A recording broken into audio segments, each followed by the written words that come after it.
Just when I think I know of all the groups helping veterans here in our community, one literally barks at me to get my attention. This time it involves sheepdogs, but it's not what you think.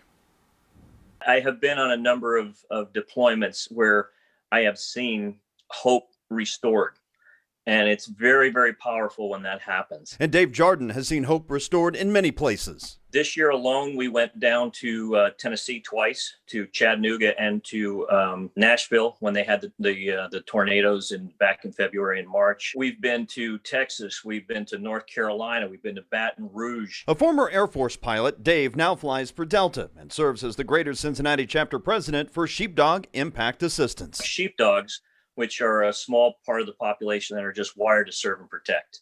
And that's our veterans and our first responders. And we all head to whatever place is set up for our base of operations, and then we go do the mission. With an army of 124 members and growing, this mix of military veterans and first responders are ready at a moment's notice to help here on the home front. As veterans or first responders, it sounds crazy, but we don't know how to stop serving. Teresa Heger is a former firefighter and joined the group 2 years ago. So this is our way to continue to do what we do. And that desire to serve would turn to action on Friday, November 13th, when Navy veteran David Faw and his wife and 4 children suddenly found themselves homeless when a fire took everything they owned. The family's bloodhound Gunner sounding the alarm, credited for saving 2 of the 4 children at home at the time. They have a 16-year-old son, a 10-year-old son, an 8-year-old daughter, and a 4-year-old daughter. Information in hand, Teresa puts the call out to the sheepdogs to protect the flock. We're all just a big band of brothers and sisters.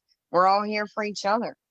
We've got each other's backs. 3 weeks later, the sheepdogs plan is in full swing, heading out with truckloads of donations. I mean, anything you can think of, we have received for this family. They meet David Faw and his family at a temporary storage in Goshen, Ohio. The Faw's 4-year-old running around and laughing with Dave Jardin's 3-year-old granddaughter, and the donations leaving a mark on mom and dad. They just had a whole different demeanor, and you could see that hope was being restored just in the fact that mom and dad can now see that their kids are going to be okay. This is what Sheepdog is all about. We bring hope to those that have none. It's very, very powerful when you get to see it. Well, Sheepdog chapters are across the country, and they also have another mission: to get veterans off the couch and be active. I'm going to post full details in this story on WCPO.com, my Facebook page, McKee WCPO, and the Homefront Facebook group.